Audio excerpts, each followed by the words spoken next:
Welcome to Archangel Revelations and Prophecies 444. I am Gad, your host. The previous night we did the male's chart. That chart is now in the middle. We fully explained that chart, analyzed it. So if you want to hear that analysis, right on this channel, we just did the chart. Now we're looking at the woman who requested the chart on the left, as well as the other woman on the right. So we're going to go back in. We're going to start again with the chart on the left, the woman that requested this. Right away, you see the ascendant. Now, remember, I explained all this ACEP on the previous video. So it's right there on the channel, not difficult to find. And the reason why I'm saying that, because there's going to be some similarities. But her ascendant and EP, so that is her first house. So her personality, her rising sign is Pisces. Her ascendant is Pisces. And again, like I said, these inspirational, spiritual people. But it's still a karmic relationship. So she's starting out with 17 degrees, which is karmic. But it's also the... let's look that card up again. I'm pretty sure. I'm going to look the card up. Give me one moment. I got to pull up the paperwork.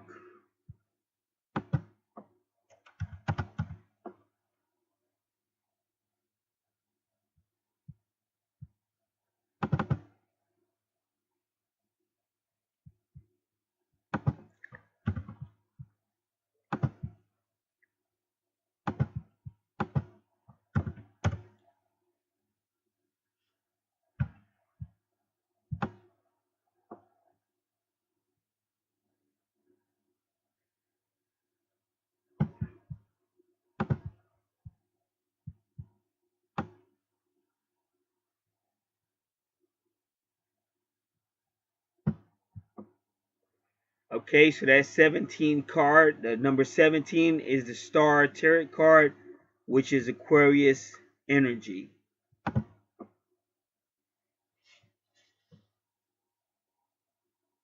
So it's karmic. Makes a lot of sense because if you remember his chart, it was a lot about that 11th house. And even when you're looking at his house, his 9th house. And ironically, like I said, my chart is arranged a little bit like his as well. Because my Aquarius is also in the 9th house, and so is my medium Coeli. So that's my point. These are people you have like a relationship with in this lifetime with the Aquarius energy at the number 17. But it's also a Pisces connection.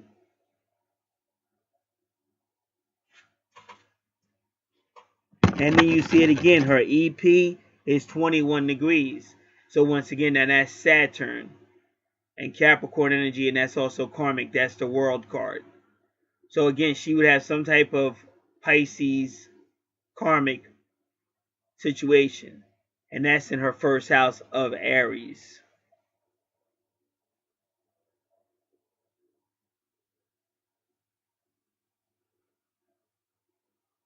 And if you notice, his Pisces is in his 10th house, which again is Saturn and Capricorn energy.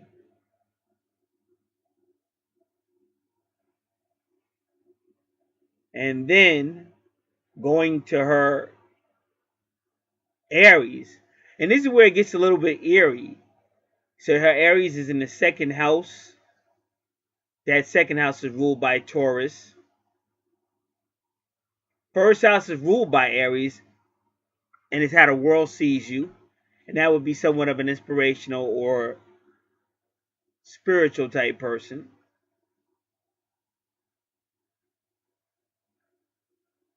And then her Chiron is about healing. But that's Taurus, possessions, value systems, finances. And at 13 degrees, that would be the death card or Scorpio energy. And that's why I told her you got to really learn the 8th house, which is ruled by Scorpio. And Scorpio is ruled by Pluto.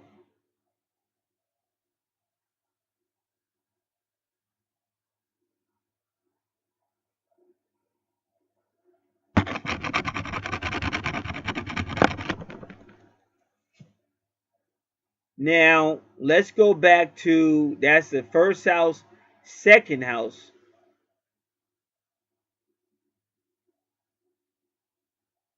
But now let's go to house number 12. Because house number 12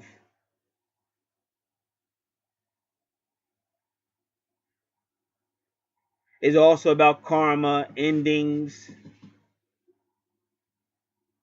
dealing with past life stuff, dealing with things that are hidden or things we want to keep under the cover.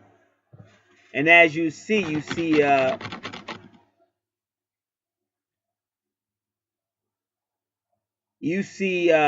Vesta retrograde. And I tell you, whenever you see Vesta in the 12th house, be careful of courtrooms, uh, incarceration. And I explain the reasons why. But Vesta retrograde also helps people that have soul connections get to the higher dimension. The higher dimension. And the higher dimension would be what I said about his chart, the childish, the creativity, the not being so serious. That's all fifth dimensional. So when you see Mars here and you see Vesta retrograde, it may actually push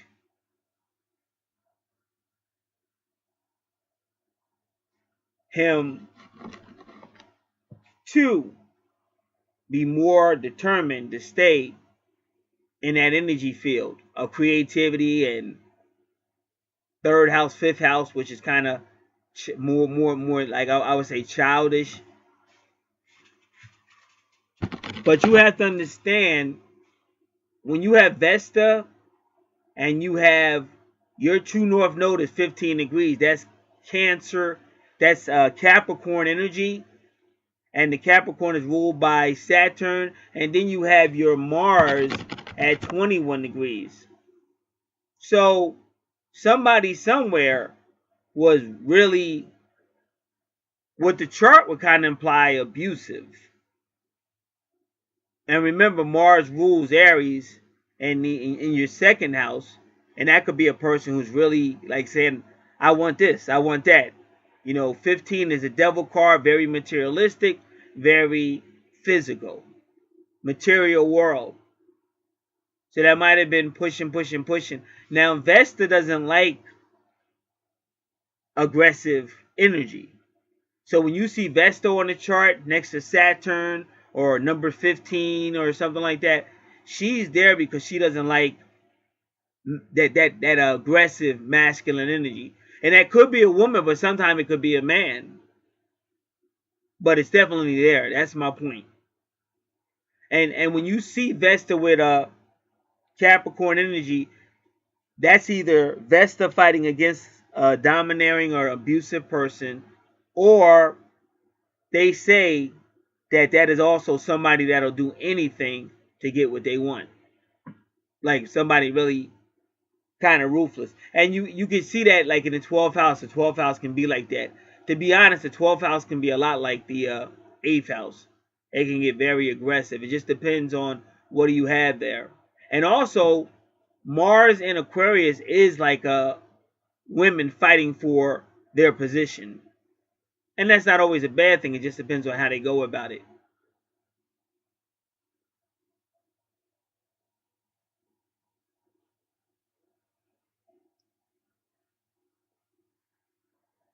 So now, when you go to her third house, which is Gemini energy, but Taurus is there.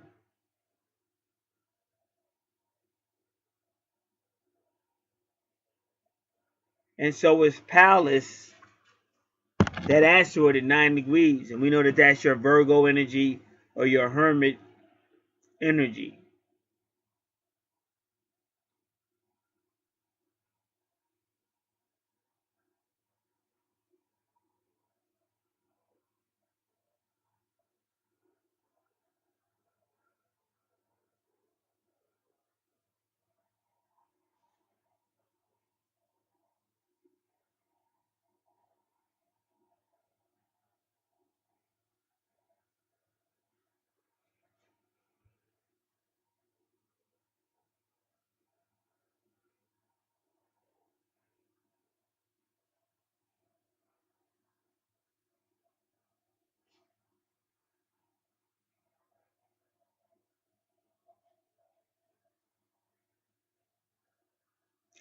When you go to the fourth house of family, this is where it gets interesting. Now you have Gemini there. So this can be education, children or young like ones,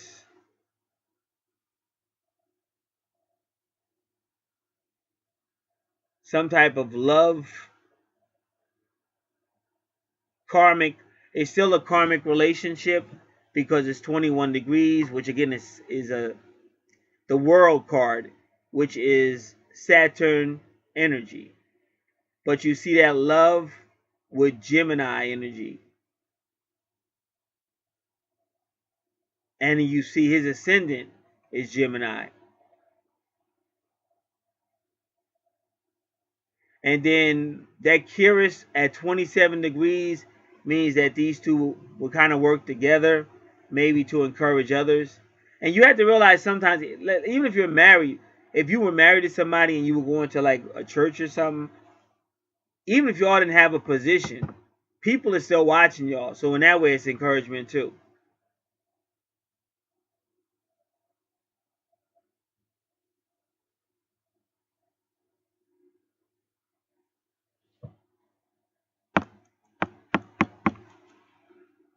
And then your fifth house is family in the fifth house. But the unique thing is,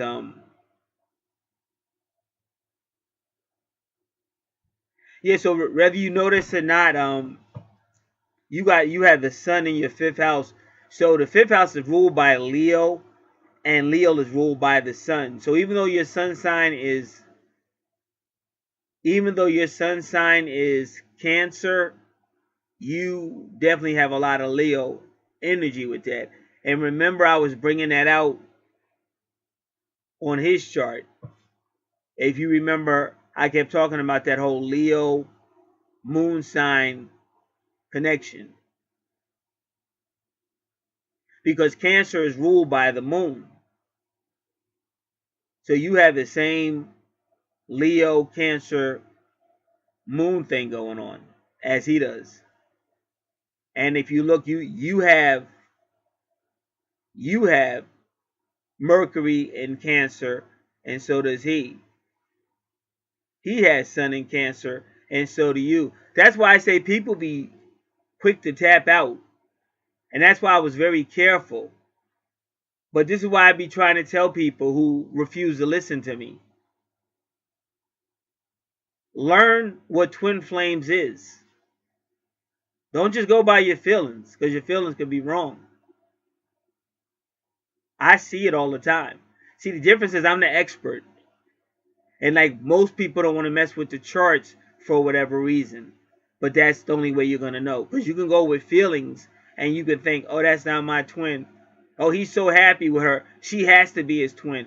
That don't mean Jack Diddley squat. Sometimes you get along with your soulmate way better than you do with your twin flame and your twin soul. But the bottom line is sometimes it still comes crashing down. And some people say, oh, well, what difference does it make? It could make a lot of difference because you have power with what you believe. So like if you give something up, it gets taken from you. And I'm not saying go out and do nothing crazy and fight. I'm saying learn how this stuff works. You're tapped into the universe. As above, so below.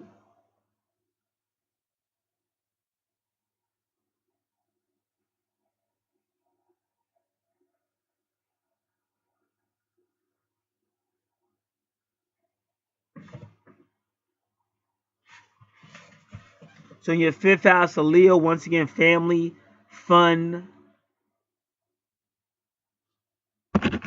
And your Mercury looks at 18 degrees, just like his. Both of y'all have Mercury at 18 degrees. So both of y'all have a moon Leo energy.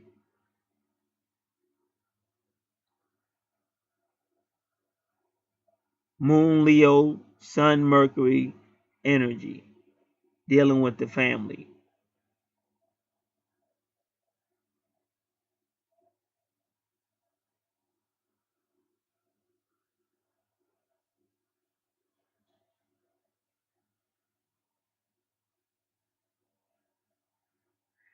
And 7 is the Chariot energy. And you always see the Chariot card coming in soulmate and twin soul relationships. And it's also, the Chariot card is also Cancer energy.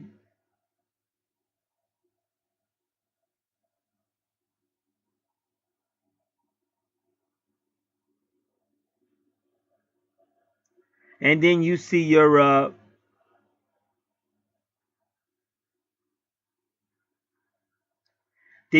Juno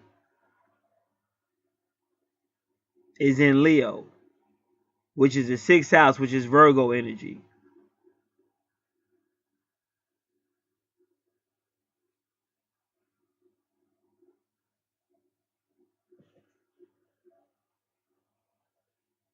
And his Juno is in Leo. So that's my point.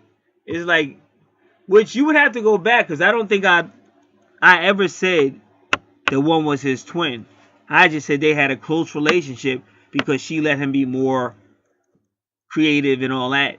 But I keep telling you, sometimes that you just get along better with your soulmate than you do your twin. That's normal. But the charts that are telling the story is the left chart and the right chart. That's why I tell you, learn it. And I told you, DNA awakening, the 8 stages of twin flames, is something that when you are in a twin flame situation, learn it and try to get your partner to learn it too. Like I said, it doesn't have to be a war. People have to talk because the universe is still working. And nobody's telling anybody. I never tell somebody to sit and wait for somebody because you never know what's going to happen. Life goes on. But then again, even Angelica said at Angel Star Creations, I think it's called, her channel. Even Angelica said that's the best way to get away in separation with your twin, is when they see you moving on. And I've seen it so many times, and somehow they supernaturally know. Because if you knew how many times I knew females that said, you know what, I'm going to stop sitting here waiting and all that. And the moment they got up, all of a sudden they get a phone call. And not saying it's going to happen fast or slow. What I'm trying to do is teach a mindset. First off, don't be so quick to tap out. Because if you play that whole video, I never said that female was his twin. I just showed you where they were connected by energy. Because when they're twins, they tell a story. And it would be stupid of me to say that ahead of time because I hadn't even seen this chart. You can see it on this chart. The chart in the middle and the chart on the left. You can tell they're twins.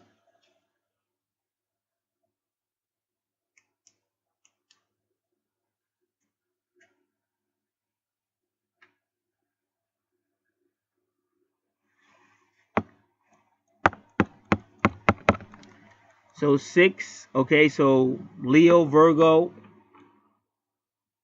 at 2 degrees, and the number 2 card is a High Priestess, which again is moon energy. So even a High Priestess is saying you would find yourself in a serious relationship with either Leo or Virgo energy.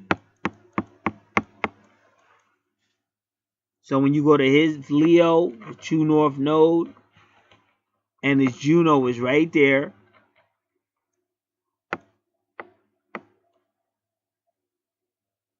and Gemini energy, and then your Gemini has Venus, which shows love, and also Saturn could mean past life or a karmic relationship.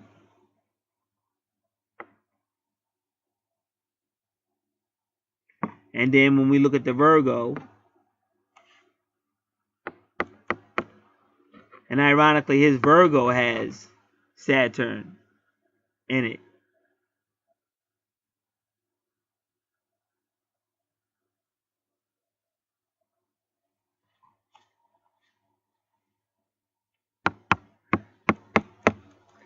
All right, go into your 7th house. Again, Virgos. Like I said, that's again serious relationship with a Virgo. And also the vertex is there, which means that's a fate or a destiny, a soulmate or a twin soul. Now, I explained all this on the other chart. It's right here. So you can go, for anybody just hearing this the first time and don't know, it's all explained. You can go there and learn it. All right, now we told you the 2 and the 4 is the High Priestess and the Aries energy. But you want it to balance out to be 6. But a lot of times that doesn't happen because Aries is so headstrong, it's not going to listen to the High Priestess. Because the High Priestess of number 2 is always going to try to bring these 2 energies together. Pluto does a transformation. And ironically, your moon just leaves this house and goes into Libra at 1 degree.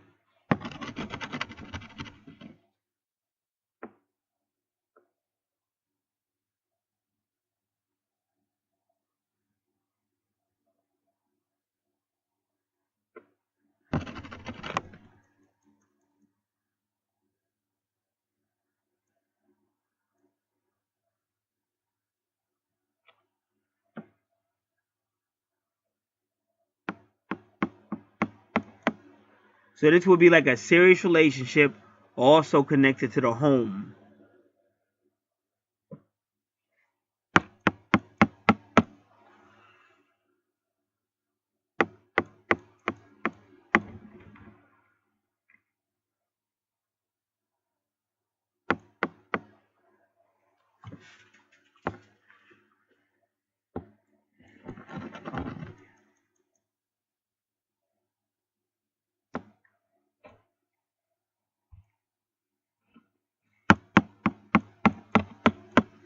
All right, now in the 8th house is Libra in the 8th house. Again, number 9 gives you that Virgo energy again. It's the Hermit, but that's Virgo energy. And you also have Lilith retrograde and Libra, just like he does. And we learned that for his, that meant this is the type of relationship I want. Like Lilith is saying, I'm happy with this type of relationship. And she's also got Pluto. But remember, Pluto rules Scorpio. And that's where your Lilith is in Scorpio. But it's also ruled by Pluto. Now, ironically, your Lilith is 3 degrees. But if you remember, on his chart, we kept showing you what 3 meant, 3 degrees, and why that was so important. And we said that 3 was his energy. So what Lilith is saying is, Lilith retrograde is saying, it could be repression. It could have been some type of relationship problem in a past life or this life that's causing repression. But it could also be saying the same thing that Lilith retrograde and Libra said over here.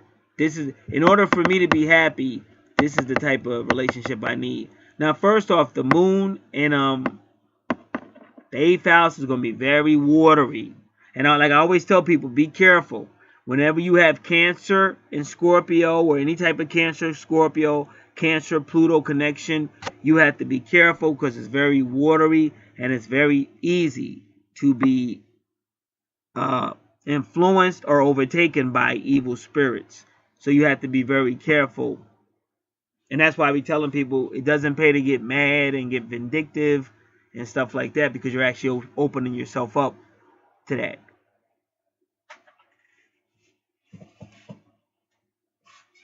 But Lilith is saying in order for her to be happy, it has to be this setting. Now Uranus in the 8th house, that's alternative stuff. Could be alternative technology. It's just alternative. Plus it still comes out of nowhere. But it could also mean enlightenment, because you're dealing with number 9, which is the Hermit card, and that's the Hermit. He's enlightened. He doesn't go by what other people says. He has his own enlightenment based on his experience. And this is the house of secrets and mysteries. So it's kind of, that's what I'm getting from it. Like, in order for you to really feel comfortable in a relationship, you need that. Because if you notice, look at your 7th house. There's Pluto. Then look at your 8th house where Libra is, because Libra rules your 7th house. There's Scorpio, because Scorpio rules the 8th house. And it's also about shared resources, your 8th house. And that's why I said you got to read your whole list. Other people's property, shared resources.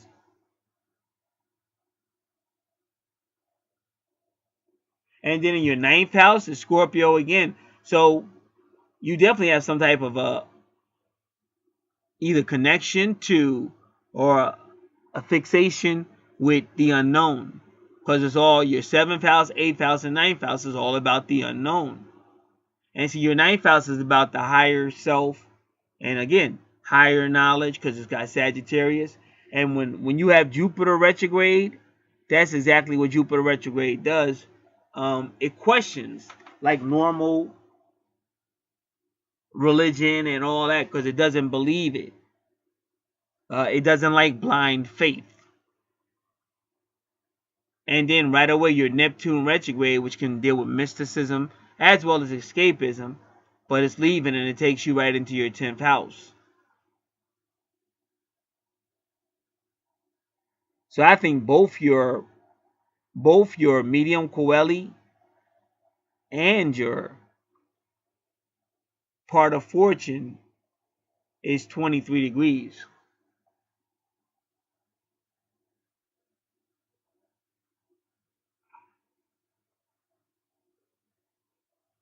So your 10th house is going to connect to your 12th house because of the true north node, the medium coeli, and Neptune rules Pisces. So your 10th house and your 12th house have a lot to do with your why you're here, your present life purpose.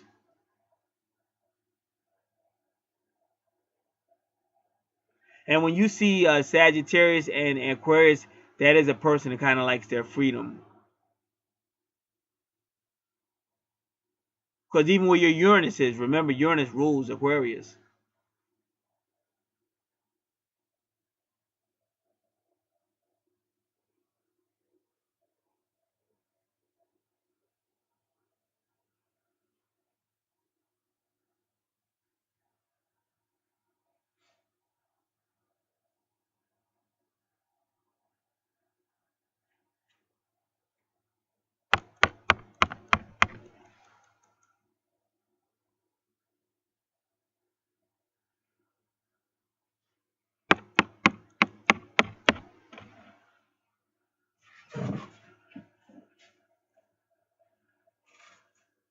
All right. And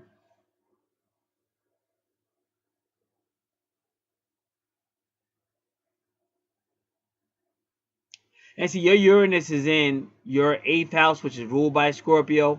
and his Uranus is in Scorpio. So that's why I say your two just continue to tell stories, and you can always tell by the twins because there's always going to be the Venuses and the the True North Node and the Vertex and the Juno, and that's pretty much how you kind of tell. They tell a story. All right. Plus, you got psychic abilities because whenever you have Neptune with Sagittarius and the Moon in the eighth house of the Moon, or some type of Scorpio connection, these are intuitive people. They, and even your Neptune, you could be an empath, highly sensitive, highly intuitive. So that's what you got going on, things like that.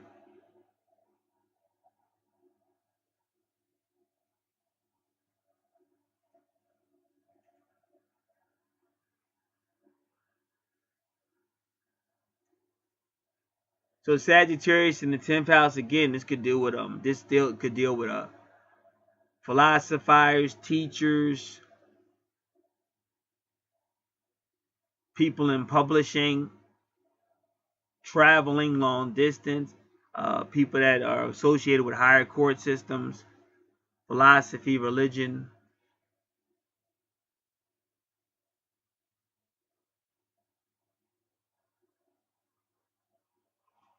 So we want to do part of fortune in the 10th house and part of fortune in Sagittarius.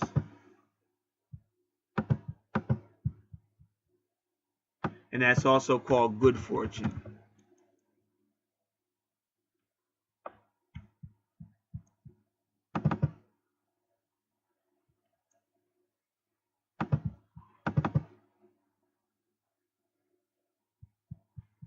All right, so it says part of fortune 10th house.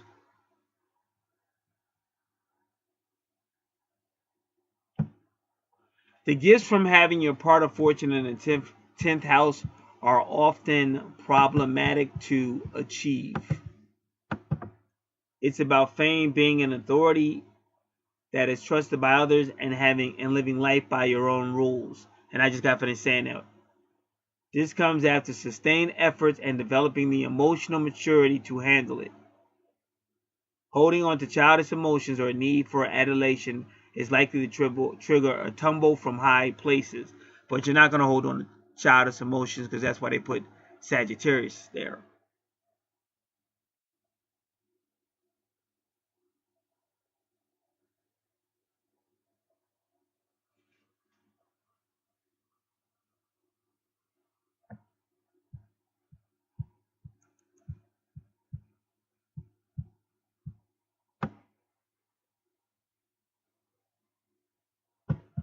All right, now we're going to do part of fortune in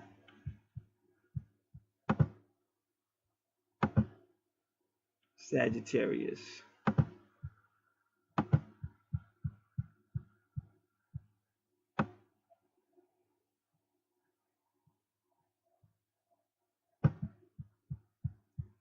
Truth, knowledge, and freedom are your keywords. Your fiery energy pushes for more and more, sometimes without a plan or an end in sight, reveling in the sheer joy of expansion.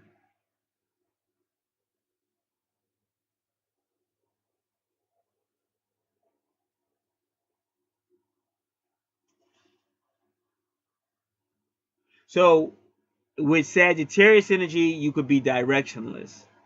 But with the opposing sign, which is Gemini, it brings direction, discernment, and insight into a world of duality. But again, like I'm saying,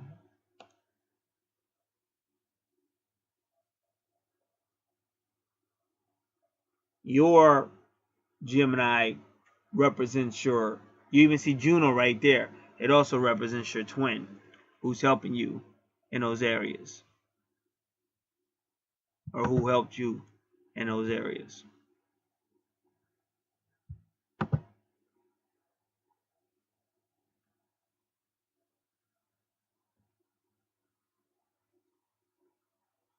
And the Gemini helps you to see more than one side of a situation. And we already talked about that because If you look at a Gemini, you see right there, just like yours, love.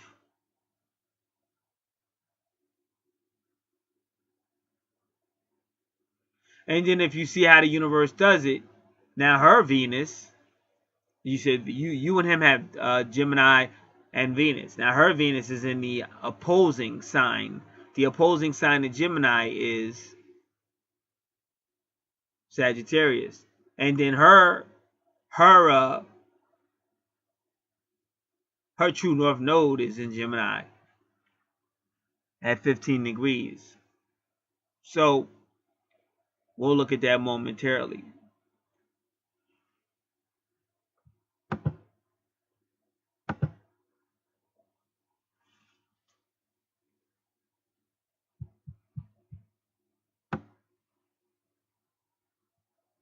All right, now that had to do with now we're gonna look at it a little deeper.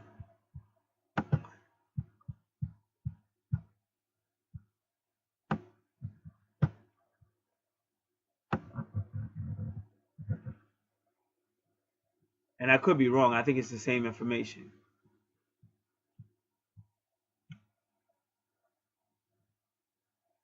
Yep, it's the same information.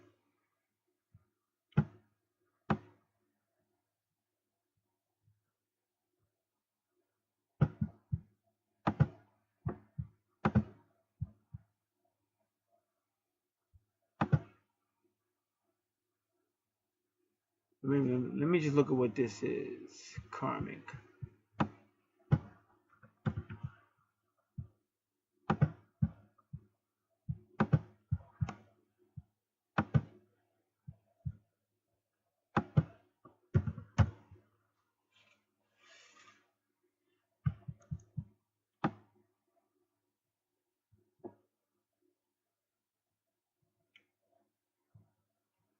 Yep, it's pretty much the same information.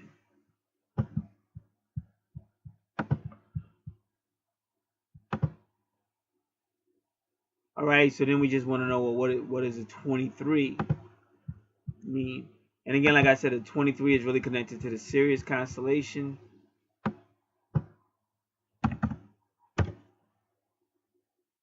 But let's see what else it could mean.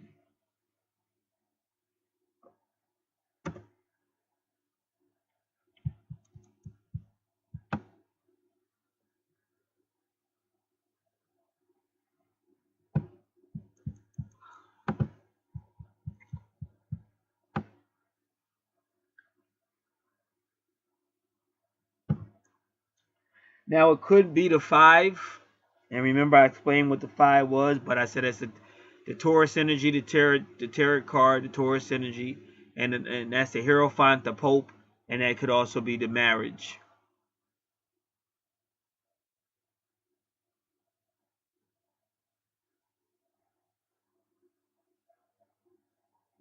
And again, 3 is bringing the creativity of him with the 2, which is the High Priestess or the couple.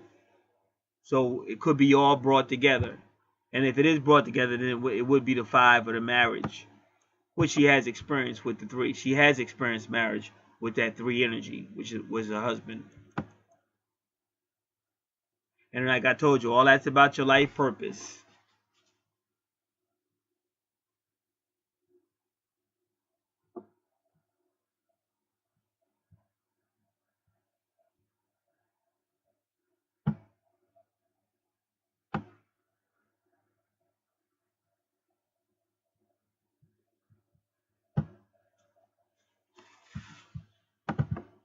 All right. So again, if that did have anything to do with marriage, and then there's still Sagittarius energy. So you wonder, was it foreign? Was it long distance? Are these foreign? Are they related to foreign? Yeah, because that has a lot to do with in-laws. That's all Sagittarius. All those things.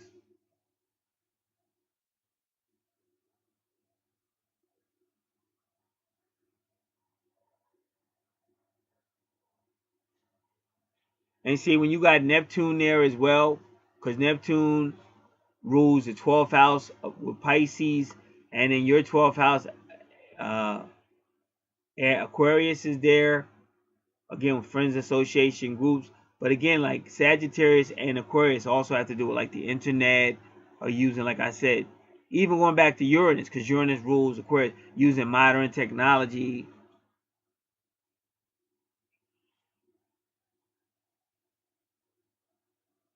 And then your 11th house, is that your 11th house?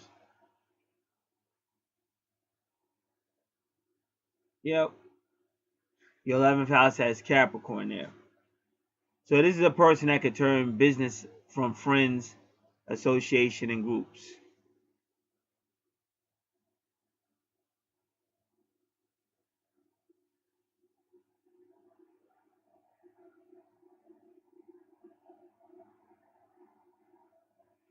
All right. So let's go around yours really quick. Going all the way around. Okay, so if I see Venus, so I say you might find yourself in some type of a love relationship or just strong feelings for somebody with either a Cancer or Gemini energy. So when you look at his Cancer, his sun sign is Cancer.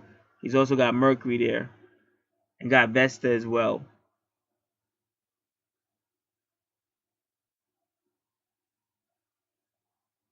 And then you can look at his 4th house. You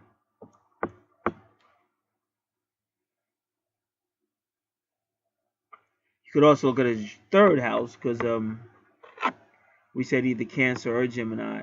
Let me do it again. Your Cancer or Gemini.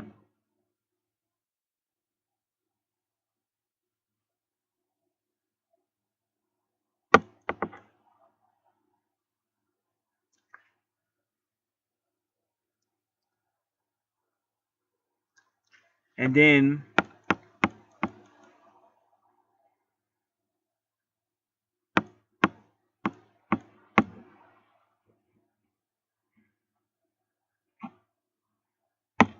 Then 1, 2, 3, 4, 5, 6. And then you might find yourself in a serious relationship with somebody with either Leo energy or Virgo energy. And then his Leo is True North Node. And then his Virgo is Juno, which is a serious relationship. So that's how you can tell they tell stories.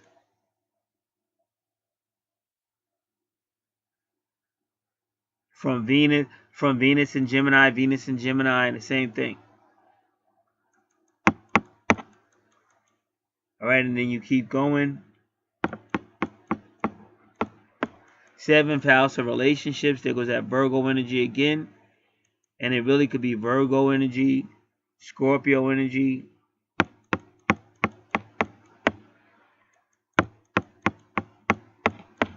or Libra energy.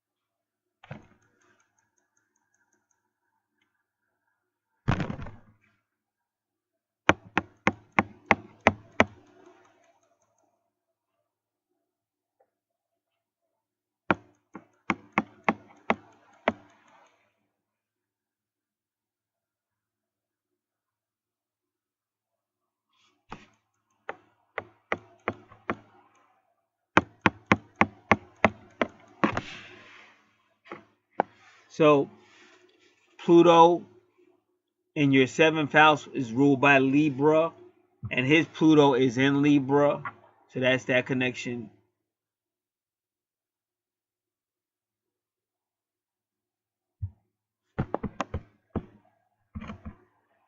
Your vertex cross is in your 6th house.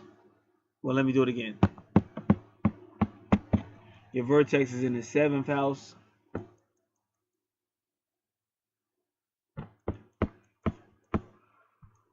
is a 6.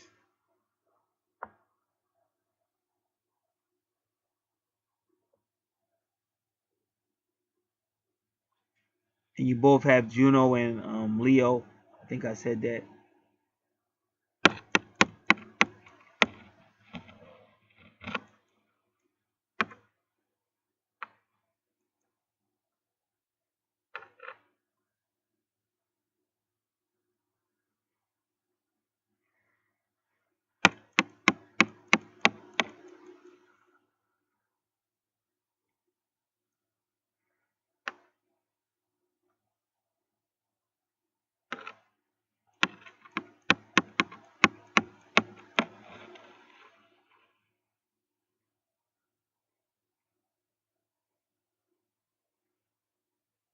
Scorpio, Uranus in your 8th house, ruled by Scorpio. Then his Uranus is in his Scorpio.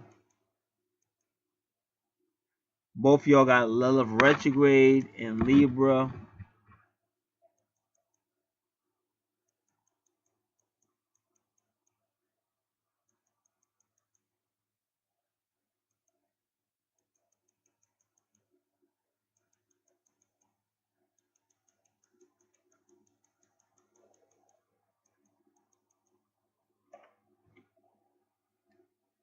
And both of y'all got Neptune in Sagittarius, which means y'all can communicate to each other. And also, like I said, y'all gotta understand what you still gonna have communications, because all that stuff I'm saying, Neptune, Sagittarius, still gonna be communication and dreams and all of that stuff. But separation is a part of the whole twin flame journey. Most twin flames go into some form of separation, even seeing other people or whatever it might be. There might be a few that don't, but most of them do. That's why you really have to understand it. Because just because two people are happy at a particular moment in time does not mean they're twin flames. And that's what these people do out here on YouTube. Because they won't do it the right way. So they do bubblegum astrology. So if they meet somebody and they all happy, they go, oh, this is my twin. I don't have to. I know it's my twin. It's my twin. But as soon as they start having problems, then they go, oh, that was a false twin flame. Wasn't no false twin flame. You just don't know what you're doing. And you don't want to study it, and you don't want to learn it. So everything's a free fall. Now I got a female friend that did the same stuff, and now she done went crazy. That lady done lost her mind. She done had about 3 or 4 different twin flames. You can only have one twin flame. And then she thinks some famous. Now she thinks some famous star is her twin flame.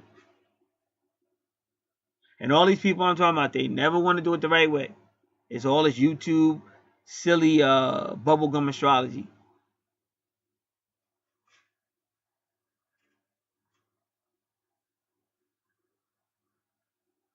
All right, so that will conclude the chart on the left.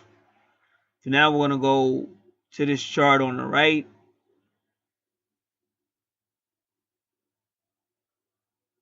And this time was given to us by the Archangels. She has a unique ascendant right at 0 degrees in Virgo. Her moon sign Leo at 11 degrees. And remember, that's the same thing like with the sun and moon. Because see, that 11 degrees could be the strength card or the justice card. If it's the strength card, it's going to be Leo energy. So this will be another Leo moon. And if it's the justice card, it will be Libra energy. And then that way she will be connecting with you, because it would be moon sign Libra.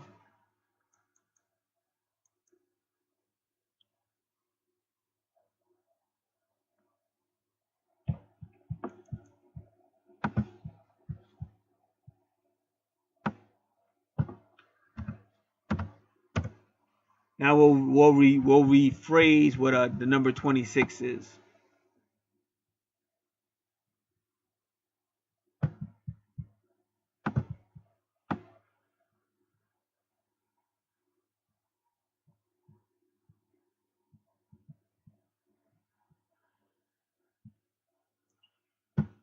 So 2 could be cooperation, teamwork, emotional introspection, and 6 could be the homemaker.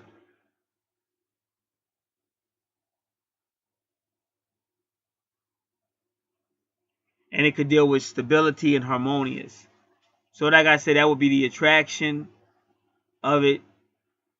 Like the sun sign would be like when you're attracted to somebody outwardly.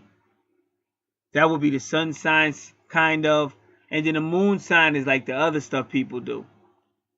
You know, the moon sign is like the stuff that if you're not paying attention, you might not catch it.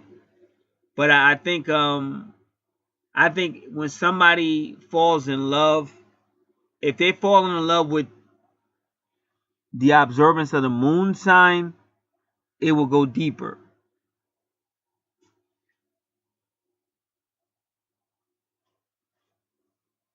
But with the 26, it's a homemaker and all that other stuff.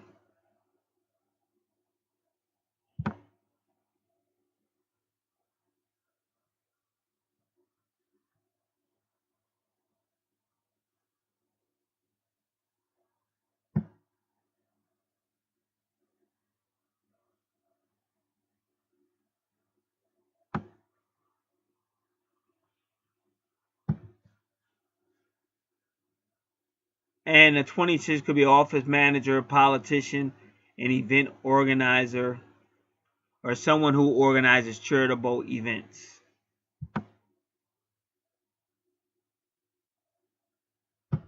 They would have some type of compassionate career. They even mentioned Mother Teresa. But again, I keep telling you all about the moon and mother, the moon and mother.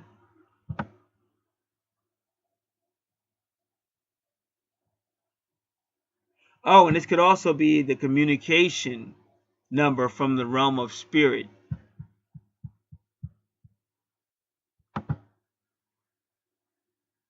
So that's her East Point. And ironic because the East Point would be like the ego of the sun. So yeah, she's got the same thing, the whole sun and moon balance in her 12th house. And again, that's Leo rules the 5th house. It's about fun, children, creativity, childbearing.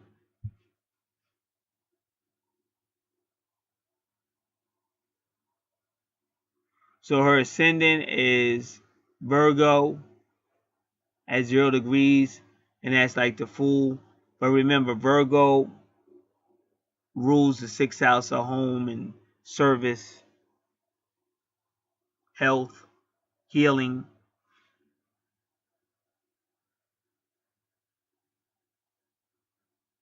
And then in her 2nd house is Libra. But see, Venus rules Taurus and Libra. And the 2nd house is ruled by Taurus. So she'll also have some type of connection to planet Venus.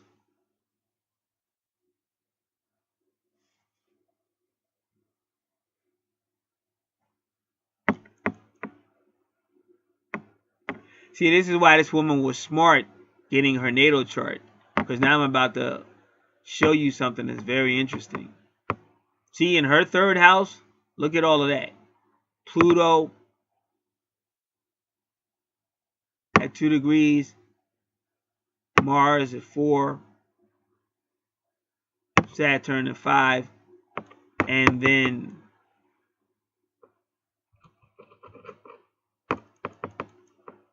Scorpio.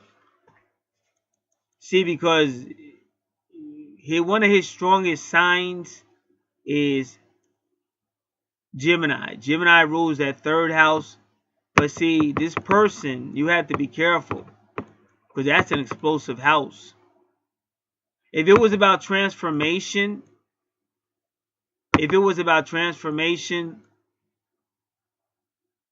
it would look pretty good. But this is the person that could fool you. Scorpio can be manipulative. Scorpio is real slick. And Scorpio has the ability to fuck with your mind and shit. Like Scorpio is like the most powerful zodiac sign there is out of the 12.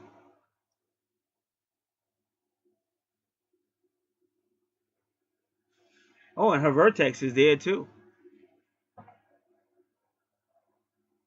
So she's got a fate and destiny with Scorpio energy.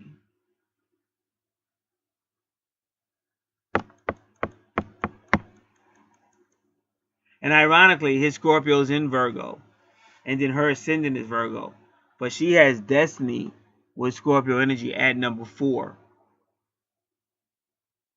And ironically, yeah, his Virgo is in his 4th house. And then Jupiter looks like number 4. That's why I say people sit down and write all this stuff. So like, it's like when, like if you was a writer for a TV show or stuff, like these are people that really write this stuff. Higher beings, whatever you want to call them.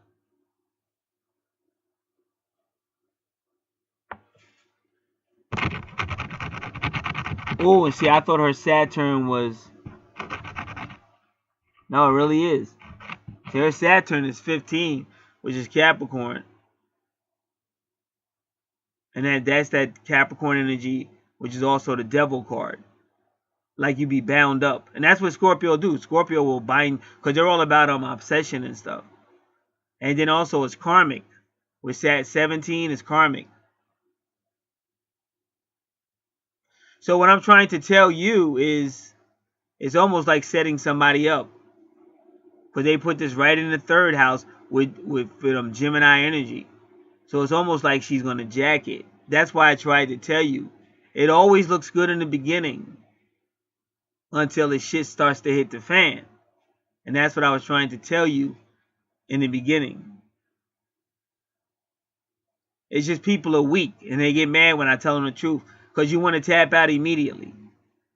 That's why I told you, when my twin put me through hell, I took it like a man, like I took it. Because I knew she would, if she really was my twin, I knew she was fighting against the universe. And plus she dived into that relationship with that guy. She started having sex with this guy immediately. Started having all these kids by this guy. And I like, she's destroying herself. This is like, my twin was extremely beautiful. I say, here's an extremely beautiful woman. And she's jumping in bed with this guy. And she's trying to hurt me while she's doing it. She's having all these kids talking crazy. And he's not going to stay with her. And then she's going to have all these kids. Going to be going through the same stuff all these other people going through. And then she's going to try to make up. Like the guy you try to make up with might not want all those kids. Plus he was there when you sold them out. And now she's going through that. So that's what you're kind of seeing. Now,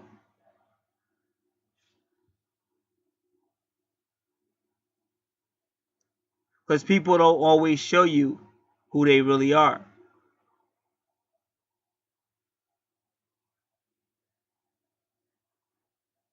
So there's a lot of karmic depth. And Scorpio deals with depth. As well as past lives and stuff. So her 3rd house of Scorpio, her 3rd house ruled by Gemini is highly karmic and explosive. And you got to understand that Gemini don't want to go deep. I told you that. But that's where she's at. So what I'm trying to tell you is, of course she's going to, in the beginning, she's going to make it seem a certain way. But there's going to be a time when she's going to want to go deep. And she better hope he wants to follow. Because if he don't want to follow, they're going to have problems.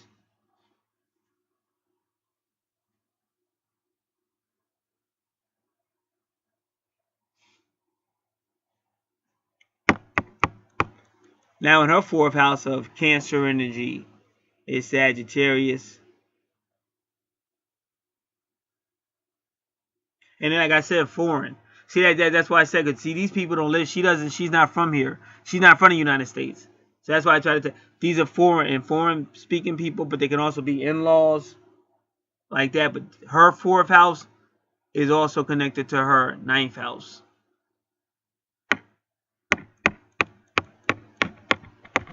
And in her 9th house, she has, interesting, Taurus.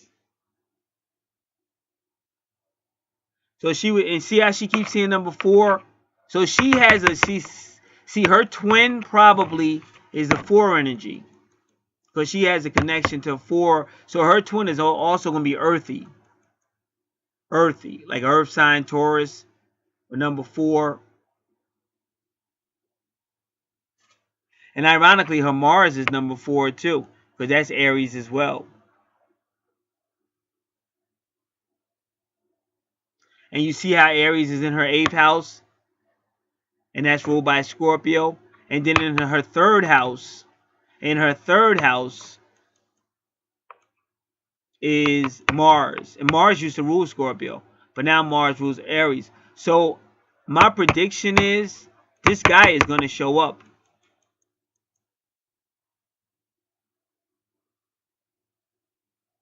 See, your guy, this is some type of karmic connection. But it's definitely not a twin flame or twin soul connection. And what I'm trying to tell you is sometimes with these karmic connections, that's what happens. Because her twin is going to be of that 4 energy, earth sign. Because see, 4, even though Aries is a fire sign, Mars and Aries, that's all like fire. But the 4 is a earth, like a earthy. It could be angelic. It could be an angelic sign as well, but it's also could be earthy. Like the number 4 card.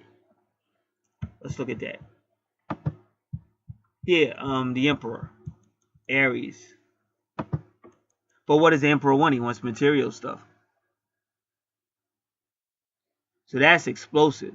Her 3rd house is explosive.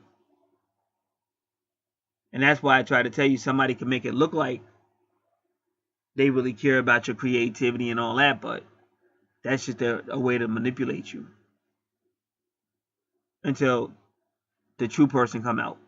And that's what Scorpio is known for secrets and mysteries and changing up on you and manipulating.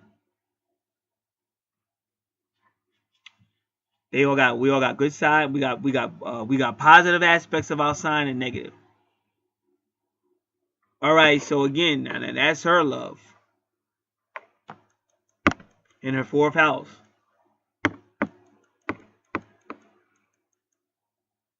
Because that number is following her. Even in her 4th house, you see 22, which is again 4 really. And then you see Jupiter that looks like number 4.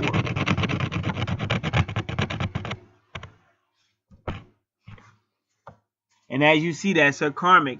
But at least that's a good karmic though. Her karmic connection at 29 degrees June. That's definitely a twin flame. But it's Jupiter and Sagittarius in the 4th house with Uranus at 12 degrees, which can be Neptune energy. And then you see her Neptune is at 0 degrees going into the next house. And Neptune is about suspension.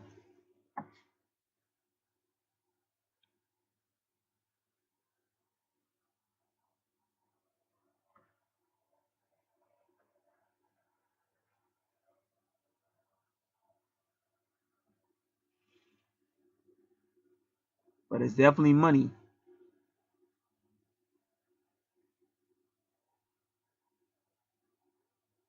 So we got to find out what that means. 29 degrees and Sagittarius.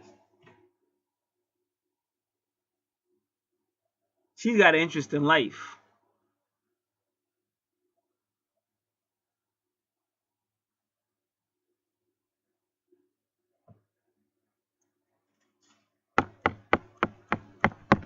See, his Sagittarius is in the 7th house. And then his 9th house is Aquarius, and Uranus rules Aquarius.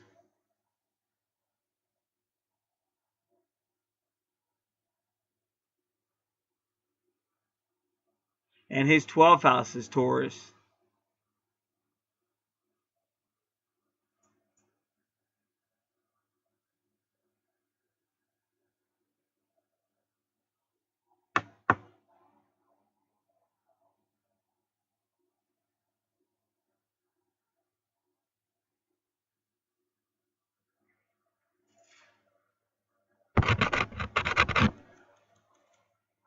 All right.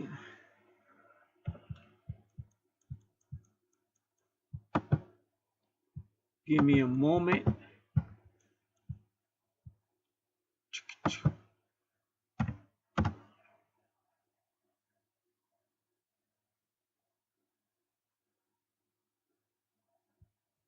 right, we got two.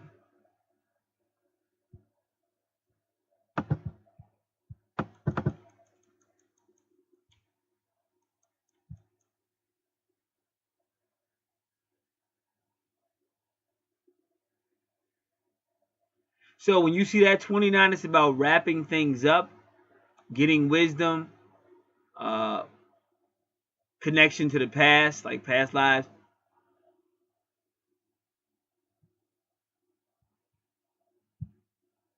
But we're really going to go in because that's very important.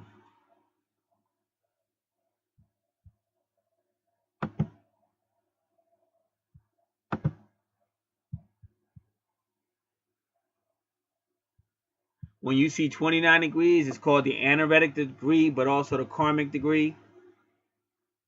It represents either getting too much or too little of something. But no, like I said, it does look good for her as far as you got Venus there, Jupiter there.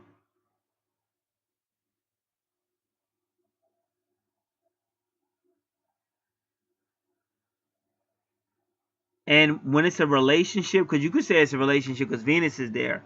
This is a relationship that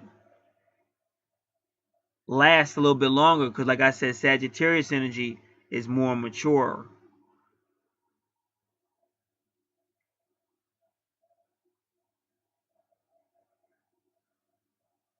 But if you really look at it, she looks more like your Sagittarius. Like her fourth house looks more like your Sagittarius. But that's how this stuff works. It'd be real weird. And then people be looking alike and stuff. Like it get real weird. But it's real powerful.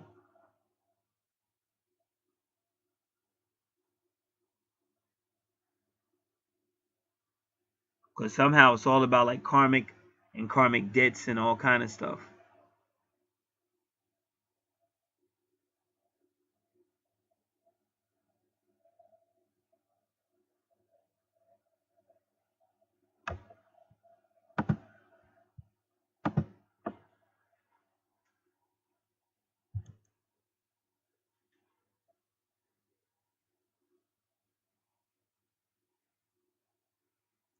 So this is a situation in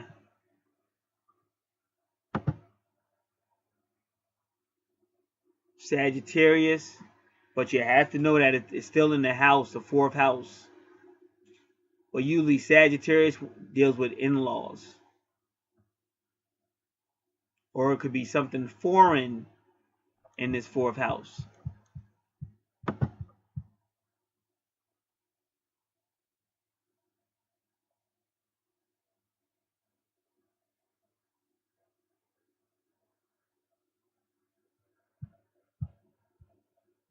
So this is a karmic significance.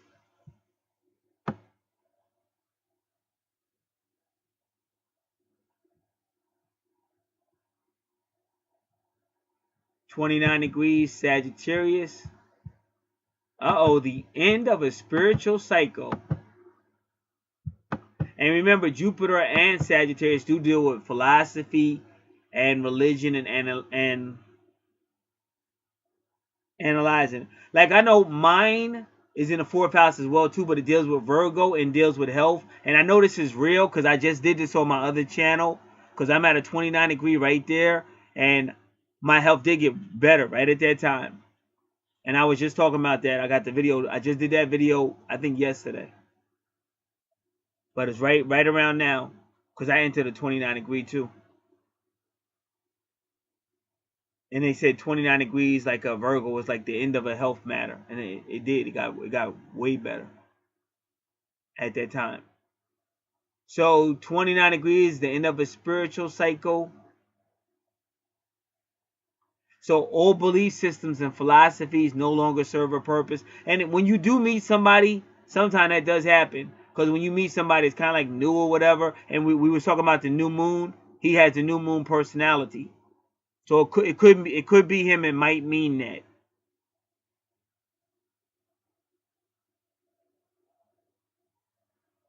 Old belief systems and philosophies no longer serve a purpose, or these ideas. Because I remember when mine ended, the person I was with, they totally changed, and I never understood that. But now I understand it because of these degrees and stuff like that.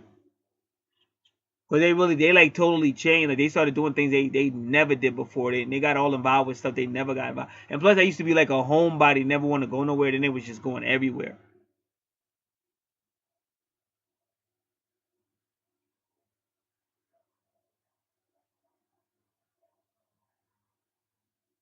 So this is like a person that might go from Christianity to like Buddhism or something like that. A far from home pilgrimage or self-seeking journey ends, inspiring internal change and self-betterment. So that's 29 degrees Sagittarius.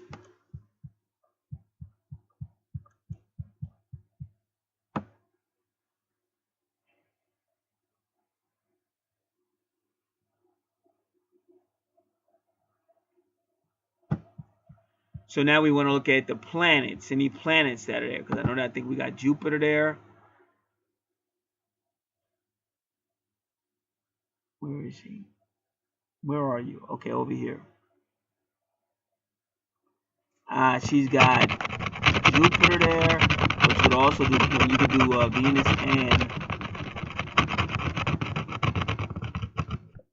and Uranus. But we'll make sure.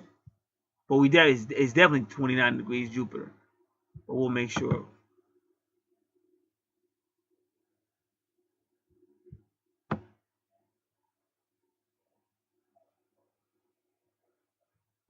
Jupiter in the anaretic degree. Expansion and exaggeration. Jupiter could be too much of something. That something can be pinpointed by looking at the sign and house. So it's family thing. It might be too much in-laws because it is family. But like I said, a Sagittarius can mean in-laws. But it could also be like education. It could be a lot of stuff. But either way, it's like saying too much. But the way I see it, to be honest with you, it looks good to me. Because you got Jupiter, you got Venus. Both of those about money and love, expansion.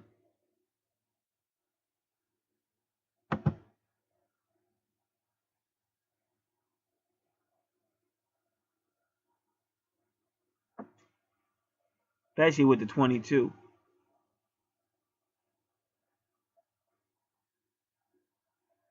And her Cancer is in her 11th house, which again is friends, association, groups, which is still Aquarius energy.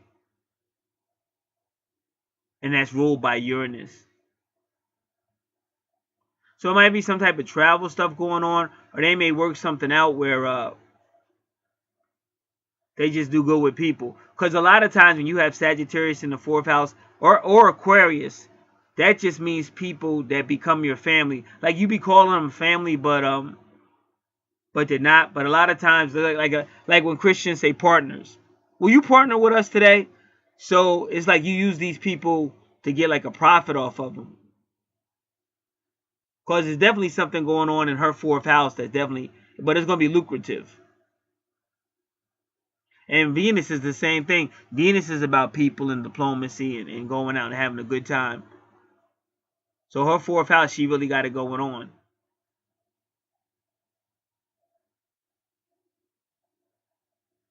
And like I said, in her 3rd house, she's just really good with manipulation. And that's the same thing. That's like a Benny Hinn. That's like a Benny Hinn. Like Benny Hinn be talking about the supernatural and all that. But he knows how to sell that stuff. He knows how to publish it. He knows how to sell it. And he knows how to get a profit off of it. Because in my opinion, that's basically kind of like what she's doing in her 3rd house and her 4th house. And both of those houses are about people and communities and all that. And Uranus is about Aquarius and people. And Sagittarius is about people. Jupiter is about people. Scorpio and Pluto, they're about people too, but especially in the supernatural. So she's, like I said, she's not no dummy. And then 0 degrees Neptune is about dreams, believing things. It's also idealism or deception. And it's also about mysticism. And then that goes right into which house? Her 5th house. See, when you see Capricorn in the 5th house, that can mean a couple of things. It could mean a person that's kind of serious-minded, even though this is the fun house. But it can also be somebody that knows how to take fun and make money off of it, make a business off of it. And again, Neptune also, because you're selling dreams. You're selling dreams. And she's a good communicator. You keep seeing that 4. You see how that 4 keeps going with her? But that's what I'm trying to tell you. I believe it's a 4. Like, I believe that he might even be in the picture already. Like, look at it. Where's the 4 at? You got 2 4s in Scorpio. Scorpio is about secrets. Scorpio is about secrets. I used to talk to a female, and that same, where she's from, I used to talk, because I used to have a lot of friends over there. That's how I know so much about that location. I had a lot of friends over there. In fact, to be honest with you, it's about to be Valentine's Day. Well, one of my female friends over there, years ago, she sent me a whole tape just singing. And she kissed the tape, like the tape had her lipstick on it. And every Valentine's Day, I would play that. I would play that cassette tape. And if I had it, I don't know where it's at, I would play it. I would play it on Valentine's Day, because I used to always do that. So what I'm trying to tell you is everything happens for a reason. Just like your husband's chart looks a lot like my chart. Not fully inaccurate, but the same placements. First house, second house is the same placements as far as these signs in the house. So I'm trying to tell you that this woman got a number 4. See, yours is a number 3, but she got a number 4. And he's hidden somewhere.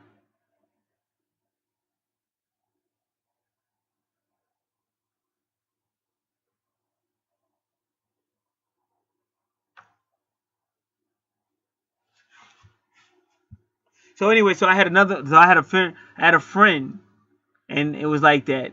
And she was always telling me that I better be faithful, I better be faithful, I better be faithful. And then come to find out she's sleeping with everybody. And I just told, like, I just basically, because, that was a long time ago, but I still keep it real. So I just like told her, I said, all these months you told me that I better not be sleeping around, and you the one sleeping around and stuff. So then she stopped talking to me. Not the one that was singing, but the other one. But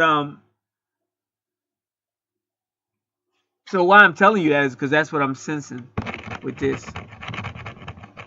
Because there's too many 4s. And now I want to study that number.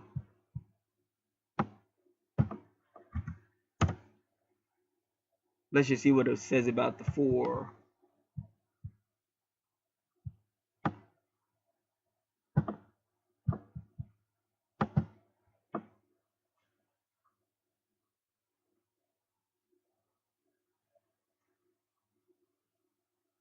So they say 4 mystical revelations offered by the study. Okay, so that's what they're saying.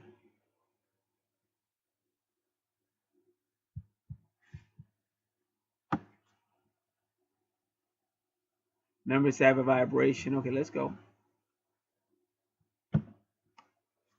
4 is all about consciousness, conscientiousness, responsibility, which contrasts starkly with number 3.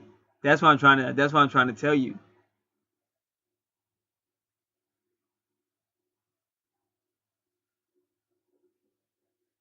Number 3 is all about unbridled creativity.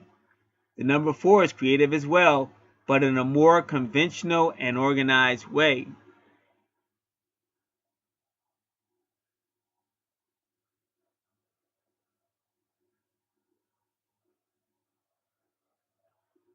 So 4 will take that creative energy of 3 and use it to get structured and organized, and that's what you see her doing. But I don't. I think it's another. I think it's another dude.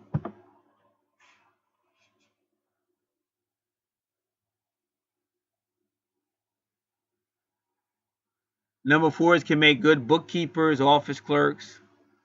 They're detail oriented, dedicated, and loyal. And that's again an earthy. But that's why Virgo. See, her ascendant is Virgo because Virgos are real good with details and stuff like that.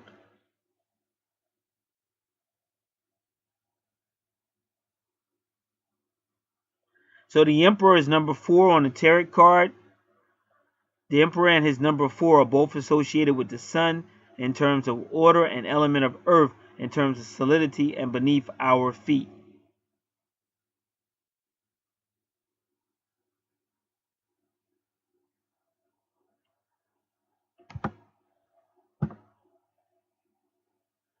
The number 4 is also associated with the sign of Cancer, and that's why she has all that going on in her 4th house.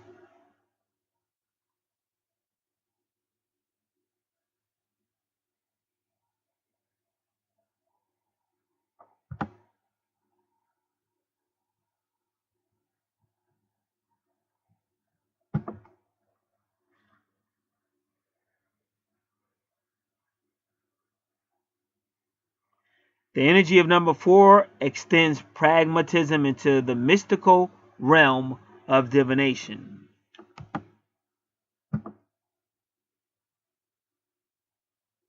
So I hope you're listening to all this. And then they say the number 13, which I think I did see 13 on her chart as well.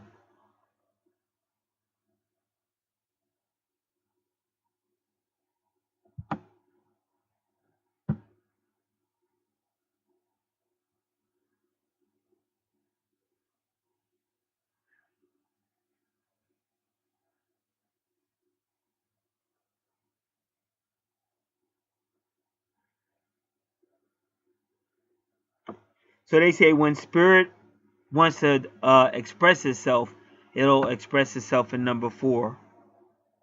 If it's expressing itself as dependable, stable. See, I'm telling you that 4 on her chart is connected to someone or something. Only because the whole mystical, the whole thing I'm Scorpio, Neptune.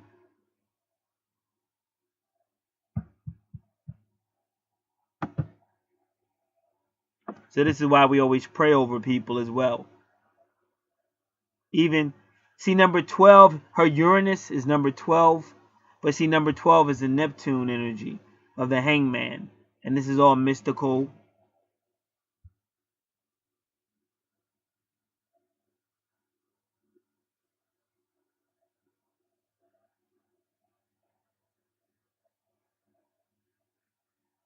See, even at 4 degrees is on her vertex. That's what I'm trying to tell you. That is fate, destiny, a soulmate, or a twin soul, twin flame, or a significant meeting or a significant breakup. But I want to know who's the 4 energy. That's what I'm trying to tell you. Who's the 4 energy? So now you have in the 5th house, 1, 2, 3, 4, 5. In the 5th house is Capricorn energy, but the sun is at 28. And it's still 4. You see another 4. So she got a lot of multiples of 4 on her chart. And 28 is usually excess. Like this is gonna be a real serious Capricorn. Like this is supposed to be the house of fun, but it's real serious. That's why I said if you're listening, she's really not the fun girl. She's really not the fun girl that we were looking at. Not this chart.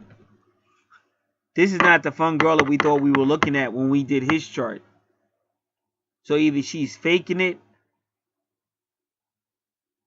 like using his creative, like I don't know if you know, but you may want to find out because some people latch on to you.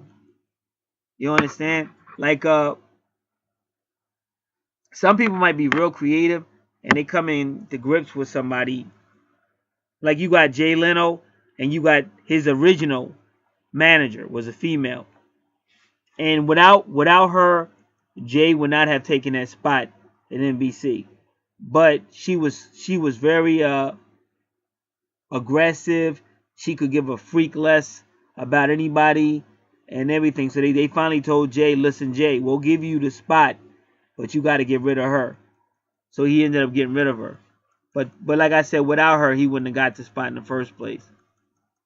It's kind of like Jay-Z, without Dame Dash being really in your face to all those record label executives, Jay would have never got the breaks he got.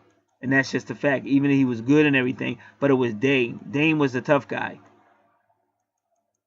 So what I'm trying to say is you meet people that maybe they help you, but they're actually exploiting your energy at the same thing. And that's what I'm seeing over here.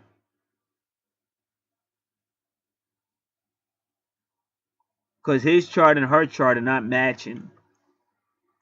I see her as being, she knows how to tap in and make you see something that doesn't really, it's not really there. And I'm telling you, she has something with her.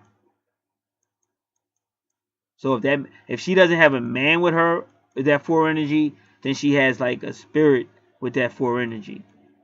Because it's all on her chart. And every like Scorpio, Neptune, this is all mysticism and underworld stuff.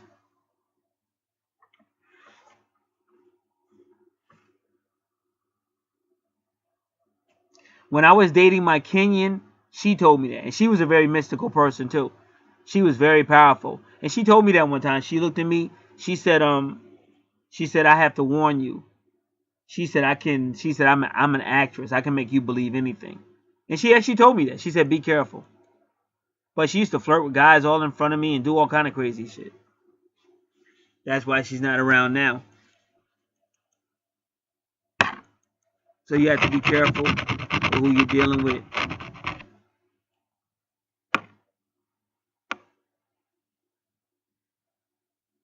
So now look at his Capricorn in the 8th house. So it's even agreeing with what I'm trying to tell you.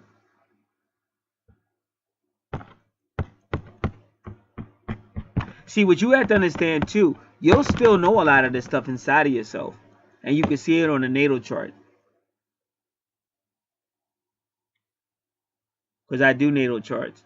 Like my friend is an Aquarius. His twin,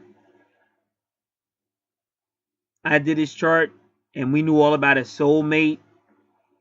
About his twin. And I said, your twin doesn't care about that Cancer that you said you're kind of talking to, but she doesn't like the Leo. And he said, you're right. He said, because I feel way more serious about the Leo than about the Cancer.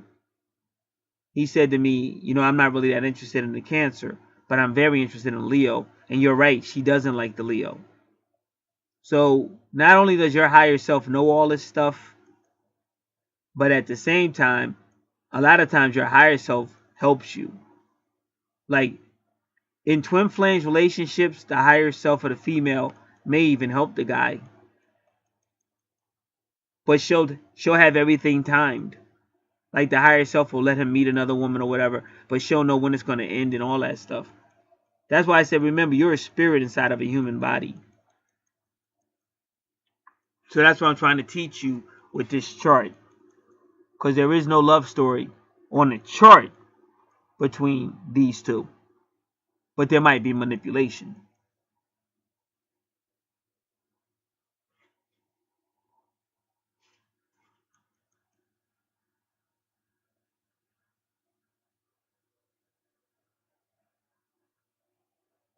So his Capricorn is in the 8th house. And that's kind of like what she's tapping into. And remember, we talked about Leo and the moon and all that. And see, her 5th house, 1, 2, 3, 4, 5. So that's 5th house ruled by Leo. And then the sun is right there. So she's kind of tapping into that. And when you see like the Leo, Sagittarius, Neptune, this is all people that got supernatural powers. And over here too with Scorpio. And like, if you've ever seen that before, like seen like somebody lose their mind, like when they meet somebody, but it just seems like they be obsessed with that person, and it look like they lose their mind. That's what I'm trying to tell you. That's like energy manipulators, energy vampires, all that shit. And that's why sometimes when you see somebody get away from a relationship, or they say it's toxic, that's what all this stuff is talking about.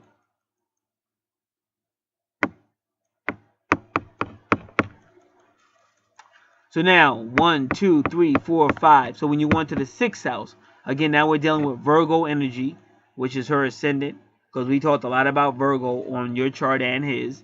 I even see the vertex that you're Virgo. And then I see the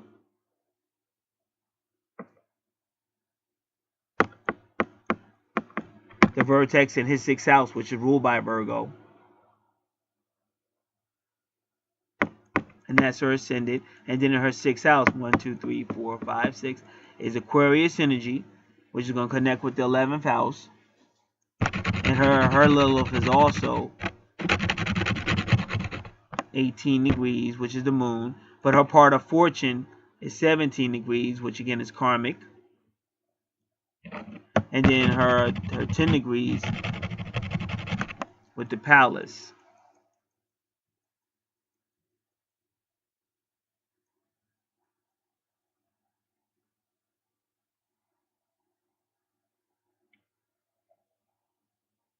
And what's 1, 2, 3, 4, 5, 6. So Aquarius again, service, health.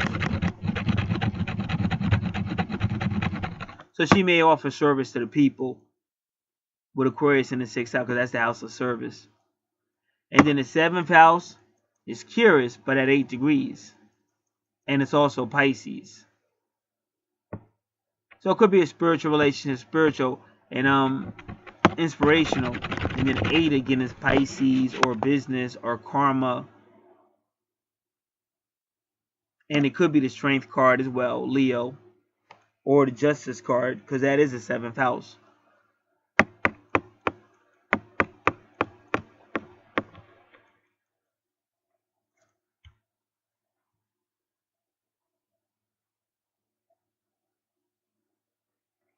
Eighth house, Aries, and that's a lot of aggression in the 8th house. And that's why I'm trying to tell you. She might really be good at portraying something, but deep down, it's there. Controlling, dominating, manipulative, might even betray. Secret lovers are possible.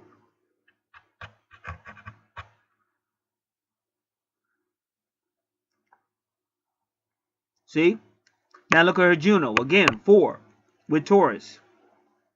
1, 2, 3, 4, 5, 6, 7, 8, 9. In the 9th house. So that could be a foreigner or somebody from her country. It would be foreign to us. But that's her 4. Because her number is 4. That's the number that's really all these multiples of 4 or multiples of 2 and all these 4s.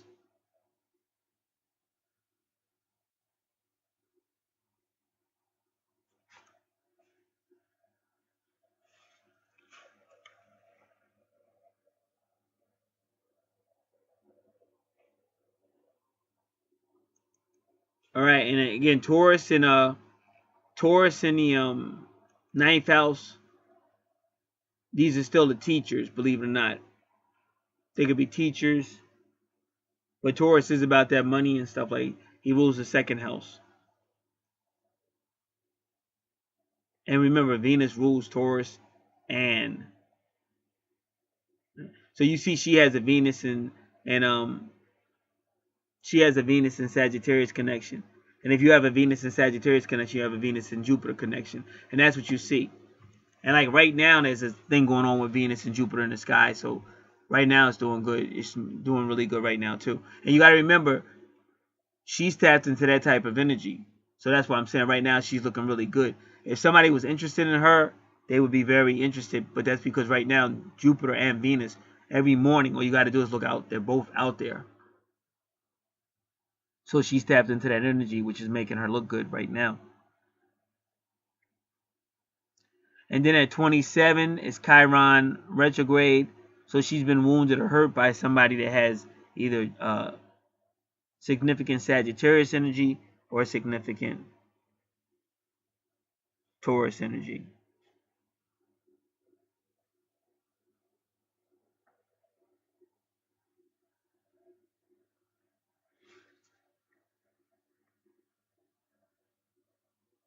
And that is the same energy that she would be working with, because you see the 27 degrees, and that's when two people are working together, like to help or whatever. Her 10th house is Gemini. And remember, you see her true north node right there. Now, going back to your true north node, what you should be doing in this life, that's your house of service, Aquarius energy. And even Mars in Aquarius can be people that fight for like the people or fight for women issues. Now that is your 12th house. So you usually go opposite to the 6th house, but we still got to count it. So in your past life, and there go your Juno too. But that's Virgo energy. Your 6th house was home. But it was still service. But it was more like from a home perspective or a daily activity perspective. Whereas in this life, it's really being right there with the people.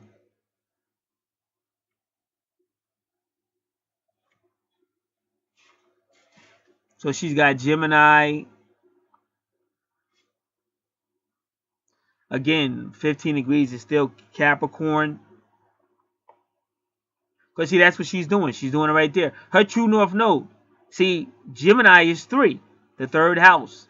But then her true north node is 15 degrees. That's Capricorn. So she's going to use him. That's what I'm trying to tell you. And I'm trying to tell you, not only is she going to use him, or is using him, there might be another person in her life that's the real 4. Because all she's doing is manipulating the 3, which is him. Even his ascendant is Gemini. Now 13 is the death card, Scorpio energy. And that's what you see in her 3rd house, which is ruled by Gemini, is Scorpio. She's manipulating him.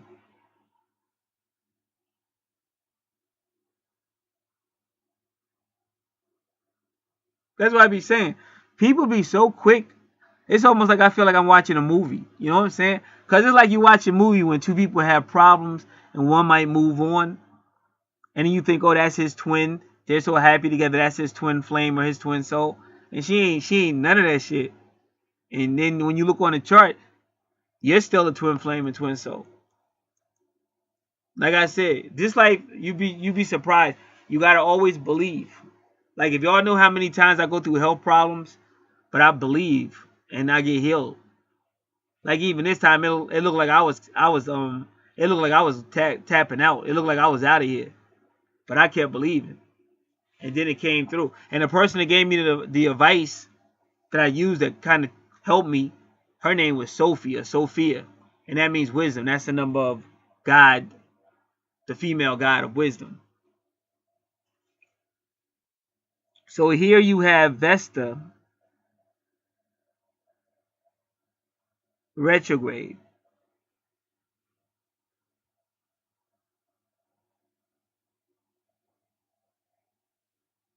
At 13 degrees, but that is the death number, Scorpio energy. And it does mean death and transformation. Because you are going to be transformed if somebody manipulates you, and you know, it may help you respect what you had a little bit more.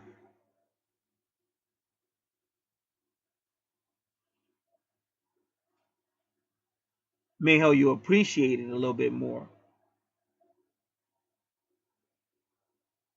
But that devil card, 15 degrees is the devil card. It's coming to bind you.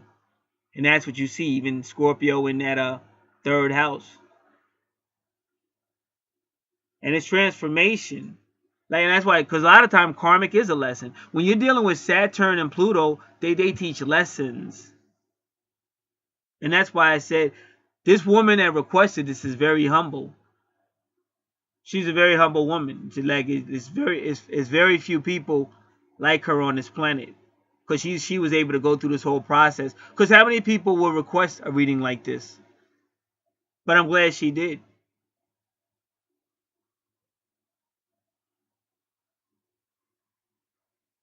because now she sees a bigger picture. And the medium quality, guess what? The medium quality at 1 degree, that's the magician. Again, that's Mercury energy. And Mercury rules Virgo and Gemini. But the magician can make you believe anything. See, he's a mystic. This female is running game. It's all an illusion. It's all an illusion.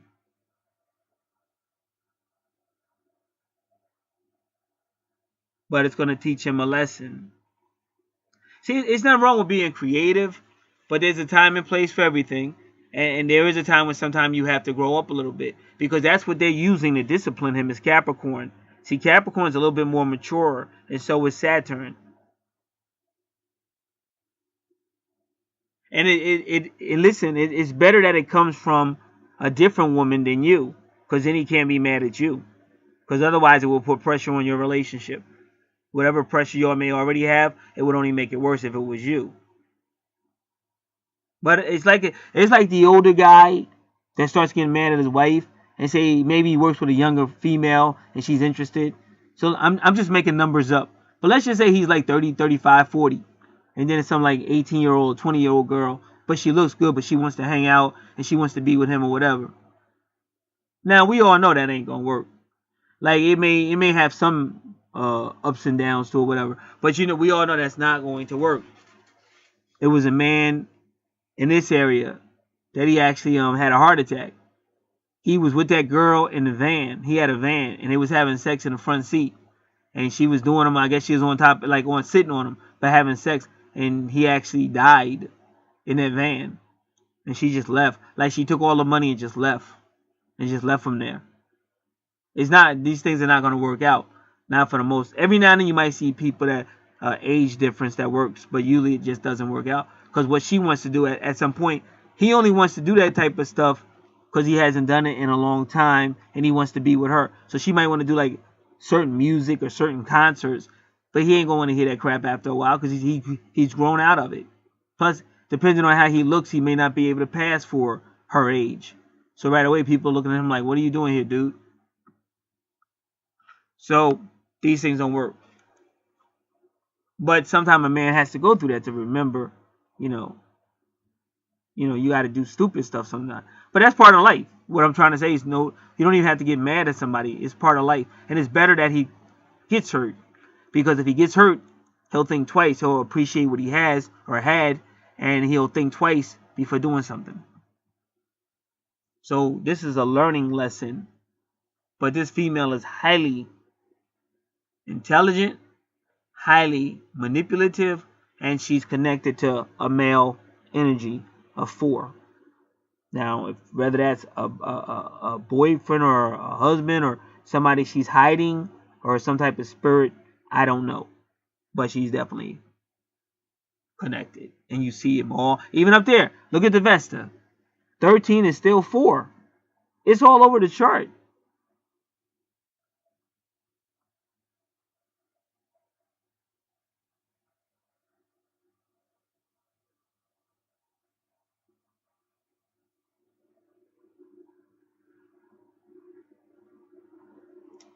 Her 11th house, or is that her 12th house? Yeah, that'll be a 12th house, the family. And that's all about karma, endings, and all that other stuff. But remember, see, even her 12th house is still 4, because Cancer rules the 4th house. So she got a whole lot of 4 stuff going on.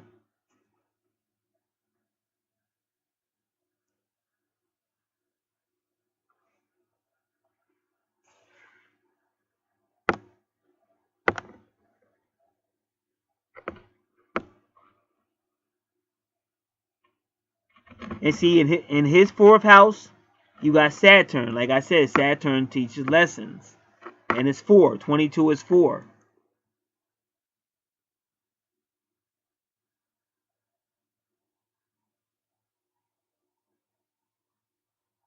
His level of retrograde is 22, which still would be 4.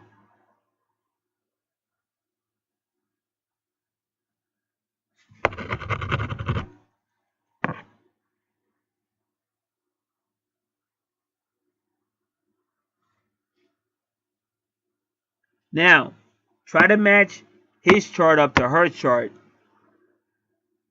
with the soulmate or twin flame the way we did it before. That's what I'm doing right now. Let's say Venus. So Venus, we're looking for over with her. You're looking for a Venus Aries or a Venus Gemini, and you don't see it. Keep going.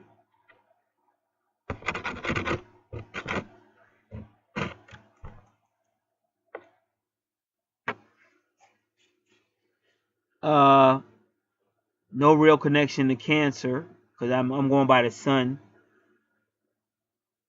And then with the Leo, they all had a Leo connection with the Moon or whatever, Sun. But they all had that. True North Node, Leo. Her Moon sign is Leo. And also look at her 5th house. But then you got Capricorn there. But they like I said, they do have a Moon Leo. All of them do.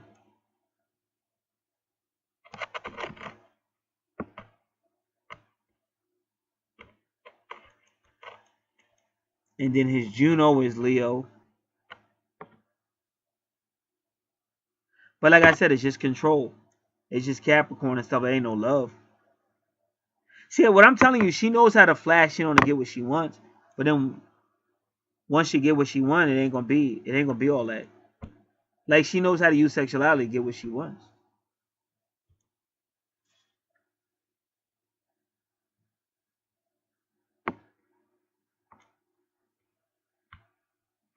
Okay, Libra, Pluto. Now, we have to be aware that her Pluto is just leaving Libra, but because we really don't know the specific time, we're not sure. It could be there, maybe not, maybe. Or it could be telling you. Because, like I said, you got to understand what I'm trying to tell you. See, her number 2 is Pluto. Pluto means couple, but it's in a manipulator. It's in Scorpio, in Gemini. You understand what I'm saying? She ain't trying to be... She's not trying to be no Libra. She's not trying to be Pluto with Libra or 2 with Libra. Only if it serves her purpose. That's what the hell I see that through the whole chart. That's why I think it is accurate. Because your Pluto is in your, like, 1, 2, 3, 4, 5, 6, 7. Your Pluto is in your 7th house, which is Libra. His Pluto is in Libra. Her Pluto got the hell out of Libra because she'd rather be with Scorpio, the manipulator. And that whole 3rd house, which is his ascendant, where his Venus is what she's manipulating. And then his Venus is 16, which is 4, 4, 4, 4. All these 4s. She dealing with some type of 4 magic and shit. Even her Vesta, which seems to be manipulating, is 13 or 4. So keep going. His vertex in Scorpio. Okay, now she got the vertex in Scorpio, but it's 4.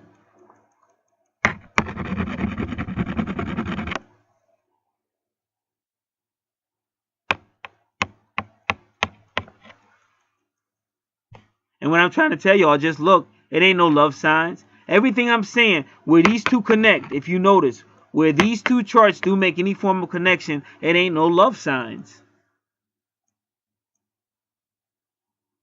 All that shit is power and war, and that's all manipulation and shit.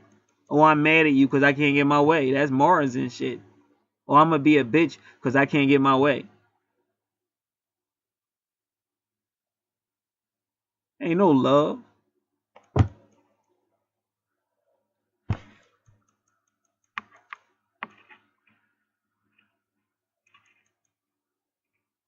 And then if you go around her chart,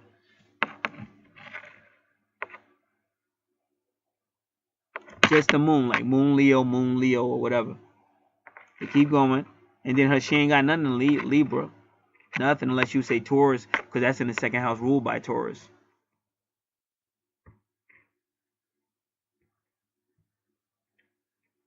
But he got nothing over in his second house by Taurus but Vesta.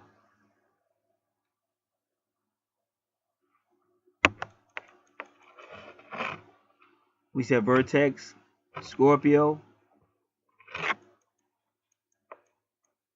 1, 2, 3, 4, 5, 6.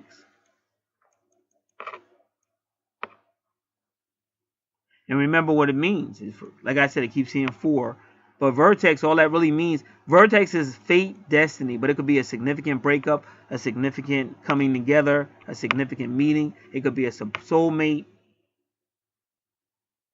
or a twin soul. And a lot of times, I keep trying to tell you, sometimes your soulmate might come to teach you a lesson, or your twin may come to teach you a lesson. Like what she did to me, like what my twin did to me. That first meeting that we had in this life, that was some payback shit. Now we might meet again on something else, but so it doesn't always come for love. And then sometimes people come and they have sex, and then they go into separation, and then they be saying, "Oh, that was the greatest sex I ever had. Oh, where are they at? Why would the universe send me so much pain?" And that's all they talk about.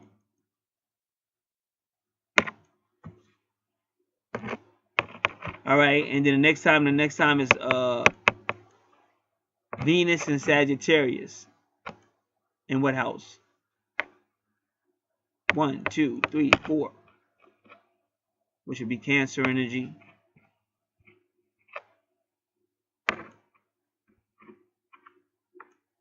So his Sagittarius is in the 7th house.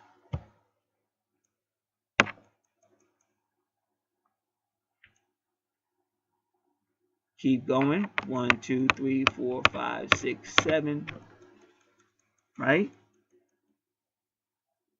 Pisces in the 7th house. But he don't really got no with Pisces, not really. And then you could say Sun sign Capricorn, but again, his Capricorn's in the 8th house. But see, that's all what she's all about, that Scorpio. And when you look at her 8th house, once again, aggression. If you look in her 3rd house, which is him, 3rd Gemini energy, it's all aggression.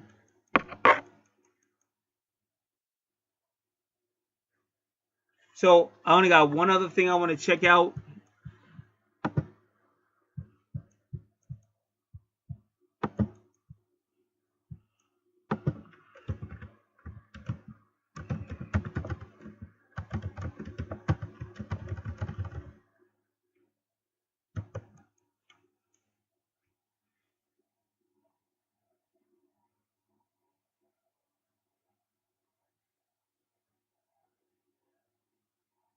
So this says soulmate deception. His Chiron is also semi-sextile his Jupiter in his 9th. His Saturn is in the 7th house of relationships, conjunct my Vesta square his Venus.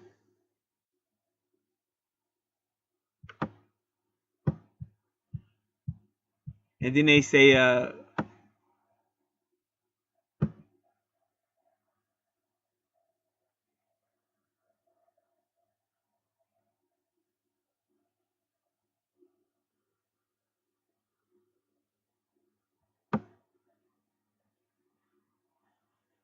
in human nature to want to have it all.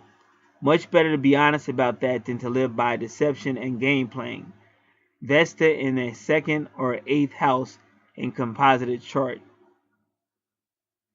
This relationship has a strong focus on working to build material and financial security together. You will find. So she's kind of agreeing with me, but she's saying together. See, I'm saying it's not really together. It's somebody using somebody.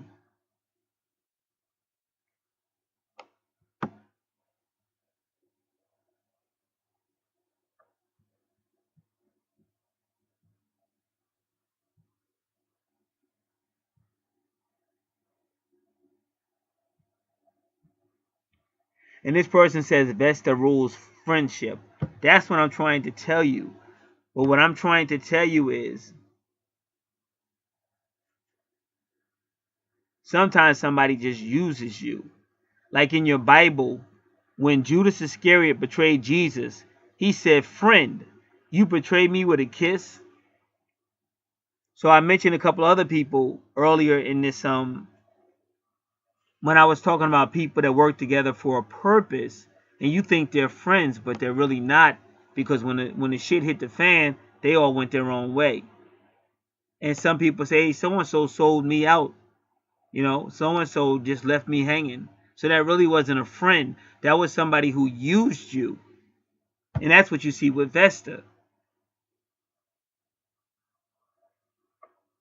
So Vesta can rule friendship, but not always.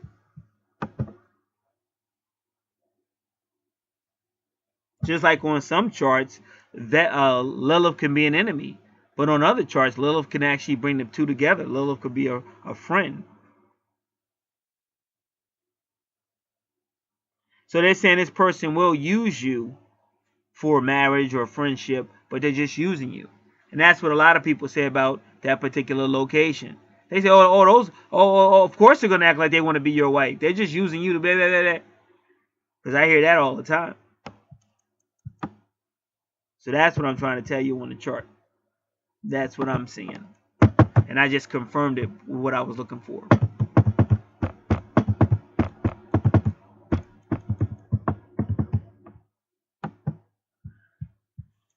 Like if I say 13-degree deception, 13 degree deception. I don't know if it's going to come up.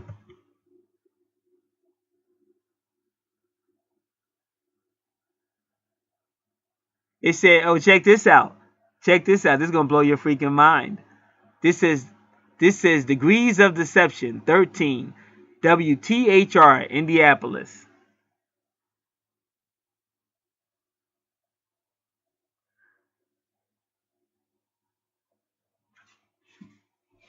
So one local company has spent thousands for its employees to get degrees over the internet. 13 degrees of deception. The daily deception, oh no, it's 33 degrees. Because they're talking about Freemasonry.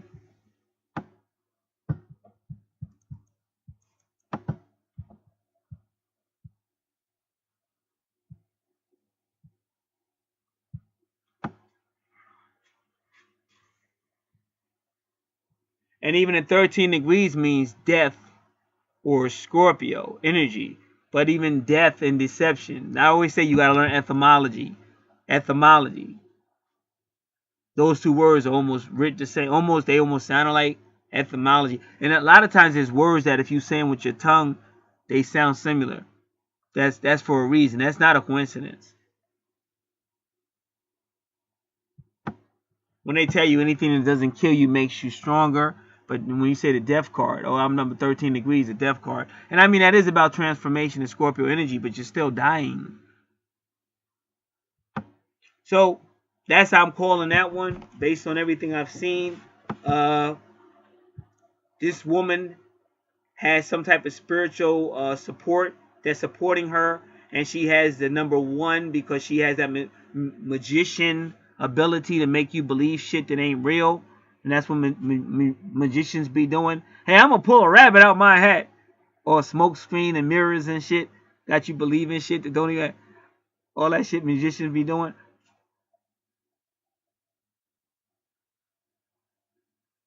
And that's at her high point too. That's medium Coeli. And medium Coeli can also be your mother. That's why she got that moon energy and shit.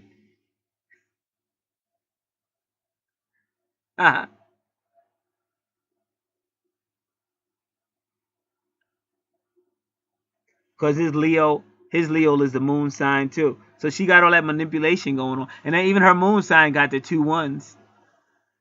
But that's still 1. But it's just 2 1s. You got to understand how they manipulate energy and manipulate numerology. Because numbers are energy too. Yeah. Y'all saw me. Anybody that was listening, there's no love coming off her chart for him. And I know that's crazy. But it ain't. And if it's anything that looks like love, it's followed by manipulation. So I'm glad that woman was very wise to give me that chart. Because I would have just thought, like if I didn't see the chart, I would have just thought, he found somebody, right? But that's no, like I hate to tell you all that, but I mean, like with relationships, it's something that you gotta really, both of y'all, gotta put a lot into to keep it fresh. But most likely after a while, it's gonna have problems, gonna have stale, so I'm just being honest with y'all. It's kind of normal and stuff. And that's why when I went through my situation, I didn't stress because it was getting to the point it was dead, and I was like I'm not gonna be in a situation where I'm dead because of somebody else. And I was like, if you want out, then go. Like if I can't convince you or we can't get counseling or whatever, then go ahead and get out of here. But that was well over 20 years ago. But this is yet I'm out. God bless.